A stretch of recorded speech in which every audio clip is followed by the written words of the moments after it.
year 2025 was truly one of reflection and re-strategizing. When we launched Project Never Walk Alone in August 2011, we didn't know a lot of things that we know now by having traveled over 11,000 kilometers across our country. I truly think that the reflections we've made in 2025 allowed us to come up with this ambitious 3-year plan, which we look forward to implementing. And such plans are, however, as good as the funding you're able to secure. And we have lined up a number of self-fundraising activities, which we will roll out this year to generate own funds. And the biggest challenge has been funding, as we rely solely on the support of corporate Namibia and individuals. And we would like to sincerely thank everybody that made a contribution thus far. You have just launched an ambitious 3-year plan. Please tell us more about what it entails. Well, it is truly ambitious indeed, because we're targeting 31,500 pairs in the next 3 years. We would rather fall short of our target than set low goals or low targets as Project Never Walk Alone. And I think you should understand that the longer we wait to get to certain children, the bigger the risk of us losing them to our education system, because some understandably give up because of the humiliation and the dropout of school as well. And I think that for 2026, we truly believe that we'll be able to deliver 10,000 pairs in Oshana, Karas, Oshodonjupa, and Umsati, and give them 2,500 pairs each. And these are the only 4 regions that we have not visited so far. So it allows us to finalize the 14-region cycle. And we are targeting 11,500 children in 2027 in Ohangwena, Kavango East, Kavango West, and Kunene. And these are, unfortunately, the most affected regions with the highest number of barefooted children. The plan is to give them each 2,500 pairs, with the exception of Kavango East, where we plan to give 4,000 pairs because that's the worst affected region, with over 14,000 barefooted children, which is truly shocking. And I think it's crazy because it's followed by the Ohangwena region with over 12,000 barefooted children. And in 2028, we want to target 4 regions, again being Ohangwena, Komas, Kavango East, and Hardap region with 2,500 pairs each. So yes, Ivan, it's an ambitious plan that requires us to raise 12,920,000 to successfully implement this plan. And 90% of the funds, they go towards the purchase of the shoes, while 10% goes towards logistics and delivery costs, because we physically deliver the shoes and interact with every child. And we also offer them a lunch meal and delivery day, a pair of socks. It's been quite amazing. Now, the current plan concludes in 2028. Is the ultimate goal for Never Walk Alone project to become a permanent social safety net? The plan is to restore the human dignity of our children. To you and I, it might just be a pair of shoes, but to them, it's an enabler of courage, of confidence, and commitment to realizing their dreams. With every shoe, we aspire to make their dreams come true, that they will never walk alone and walk to school safely every day. And one day they'll look back and say, it was because of a pair of shoes that I didn't give up, and now I'm a doctor or a lawyer, and I can provide for my family, and I've finally broken the cycle of poverty in my family, and that's what we want to achieve. Perhaps for those that are wondering, are there plans to expand the project scope beyond footwear to other essential school needs? I must emphasize that Project Never Walk Alone is not a school shoe project. We have simply targeted school-going children as our priority because they are most vulnerable.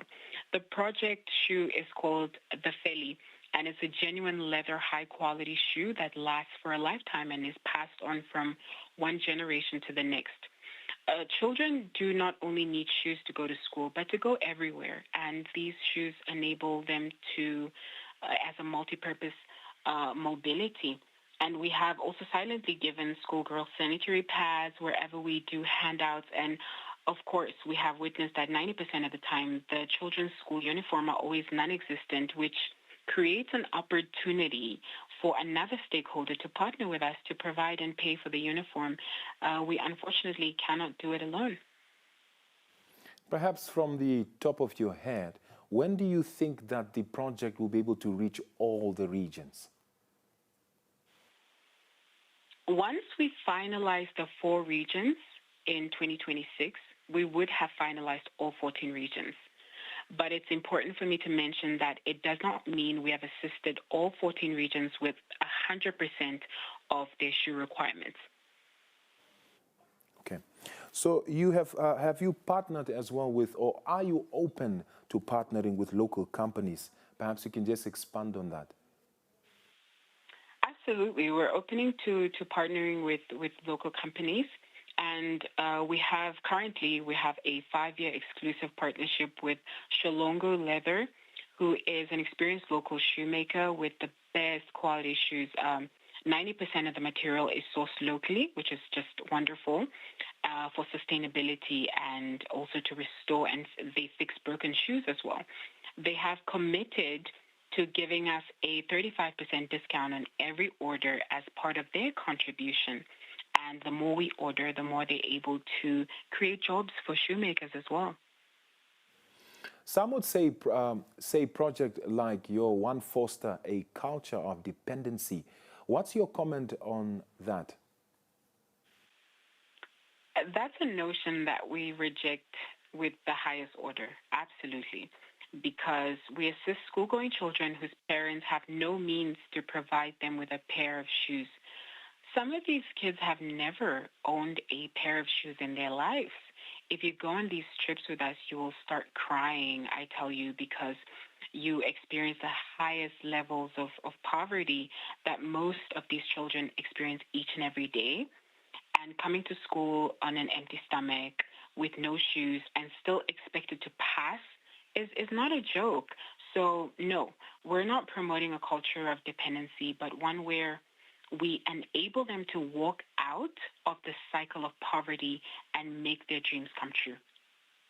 Now, the Restoration Concert 4.0 is scheduled for October 31st, 2026.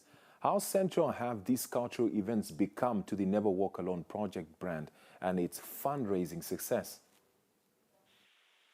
Now, those who attended the Restoration Concert 3.0 last year can truly testify, because the Restoration Concert is our way of bringing Namibians together to celebrate and give thanks to another year. It's a worship and thanksgiving concert, which we have been very proud of.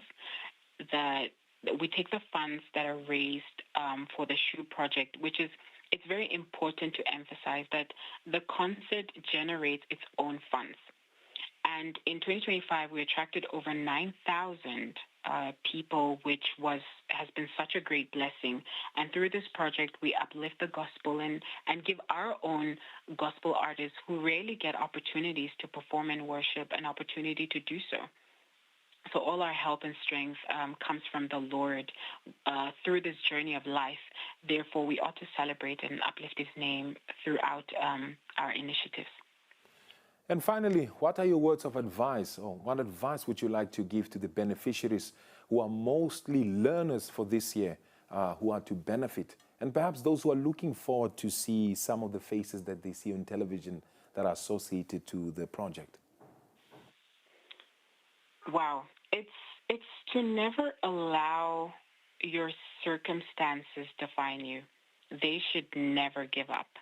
They should always strive, even through the hardest of times, because where you come from is absolutely different to where you're going, because no matter where you come from, your dreams are valid. And most importantly, they will never walk alone, because Project Never Walk Alone and Namibia will walk right beside them till they reach their destiny.